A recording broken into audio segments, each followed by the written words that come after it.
Hi అండి. అందరికీ నమస్కారం అండి. చూసారా, ఇవి బార్లీ గింజలు లేక బార్లీ బియ్యం అని కూడా అంటారండి. ఇవి మార్కెట్లో ఎక్కడైనా అవైలబుల్గా ఉంటాయి. ప్రతి మార్కెట్లోని అవైలబుల్గా ఉంటాయండి. కొంతమంది డైరెక్ట్గానే ఇలాగా గింజలతోనే బాయిల్ చేసేసుకుని తాగుతారండి. కానీ మా పిల్లలు తాగుతారనేసి నేను ఫ్రై చేసి పౌడర్ చేసి జావ పెడతానండి.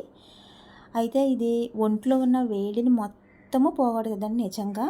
మా పిల్లలకి మాకు యూజ్ అయిన తర్వాత నేను వీడియో చేస్తున్నానండి నిజంగా. చూసారా, వీటిని లైట్గా సిమ్లో లైట్గా ఫ్రై చేయాలండి. సిమ్లో కలర్ మారే వరకు కొంచెం లైట్గా కొంచెం బ్రౌనిష్గా వచ్చే వరకు చూసారా ఫ్రై చేస్తున్నానండి నేను లైట్గా సిమ్లో పెట్టి. నిజంగా ఒంట్లో ఉన్న వేడిని మొత్తం తగ్గిస్తుందండి. యూరిన్ ఇన్ఫెక్షన్ అలాంటి వచ్చినప్పుడు బాగా యూజ్ అవుతుందండి నిజంగా. చూడండి, మిక్సీ అయితే పట్టుకుంటున్నాను. మిక్సీ పట్టానండి. బాగా మెత్తగా కాకుండా కొంచెం బరకగా అండి. కొంచెం బరకగా మిక్సీ పడితే బాగుంటుంది జావ. అంత మెత్తగా కాదు. చూసారా, మిక్సీ పట్టుకున్నానండి. ఇప్పుడు దీన్ని నేను ఒక కంటైనర్లో స్టోర్ చేసుకుంటానండి తీసి. చూసారా, మనకి జ్వరం వచ్చినప్పుడు నోటికి ఏమీ తినబుద్ధి కాదు కదండి, అన్నం అలాంటిది. అలాంటప్పుడు ఈ జావ ప్రిపేర్ చేసుకుంటే అది తాగబుద్ధి అవుతుంది, చక్కగా డైజెషన్ అవుతుంది.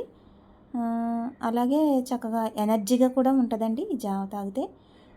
కొంచెం నీరసంగా ఉంటుంది కదా జ్వరం వచ్చినప్పుడు, అప్పుడు ఎనర్జీగా కూడా ఉంటుంది. చక్కగా బాగుంటుందండి. నేనైతే ఒక గాజు సీసా తీసుకుని అందులో స్టోర్ చేసుకుంటానండి. ఎక్కువ కాలం వస్తుంది కదా అందులో అయితే.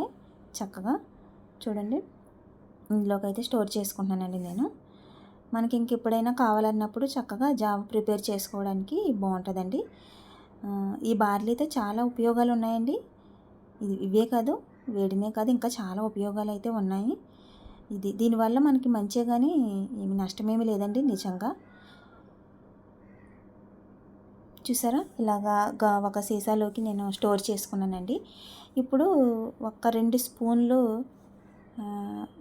పౌడర్ తీసుకుని జావ ప్రిపేర్ చేస్తానండి. చూడండి, ఒక బౌల్ తీసుకుని అందులో ఒక 2 స్పూన్ల ఈ బార్లీ పిండిని వేస్తానండి. అందులో 2 స్పూన్లు తీసుకున్నానండి. కొంచెం వాటర్ అండి, ఉండలు కట్టకుండా వాటర్ పోసి మిక్స్ చేయాలి. చూడండి, అది దగ్గరగా అదే ఉండలాగా అవ్వకుండా చక్కగా స్పూన్తో ఇలా అంటూ చక్కగా ఉండలు లేకుండా ఇలా ప్రిపేర్ చేసుకుని పక్కన పెట్టుకున్నానండి. తర్వాత గ్యాస్ ఆన్ చేసుకుని బాండీ పెట్టుకుని చూడండి, గ్యాస్ ఆన్ చేసుకుని బాండీ పెట్టుకున్నానండి. దాంట్లోకి 1 గ్లాసున్నర అయితే వాటర్ తీసుకుంటున్నాను. ఆ పిండికి తగ్గ వాటర్ 1 గ్లాసున్నర తీసుకుంటున్నానండి. తీసుకుని ఇది మరగనివ్వాలి. అదే పొంగు వస్తుంది కదా, కాగాలి నీళ్ళు, వాటరు. కొంచెం సాల్ట్ తీసుకున్నాను. ఇలాంటి జావల్లో ఇలాంటి వాటిల్లో సాల్ట్ ఎక్కువ వేయకూడదండి, ఎందుకంటే అది బాగా ఎక్కువైపోతుంది. ఇప్పుడు పొంగుతున్నాయి చూడండి, నీళ్ళు కాగినాయి కదా. ఈ స్టేజ్లో మనం ఆ కలుపుకున్న పిండి ఇందులో కలిపేయాలండి. ఉండలు లేకుండా చక్కగా స్పూన్తో కలుపుతూ ఆ పిండిని కూడా ఇందులో వేసేసి మొత్తం అన్నిటిని ఇలా మిక్స్ చేయాలండి. ఆల్రెడీ వాటర్ కూడా బాయిల్ అయింది. ఇది కూడా మనం వేపుకున్న పౌడరే కాబట్టి ఒక పొంగు వచ్చాక ఆపేసుకోవాలి.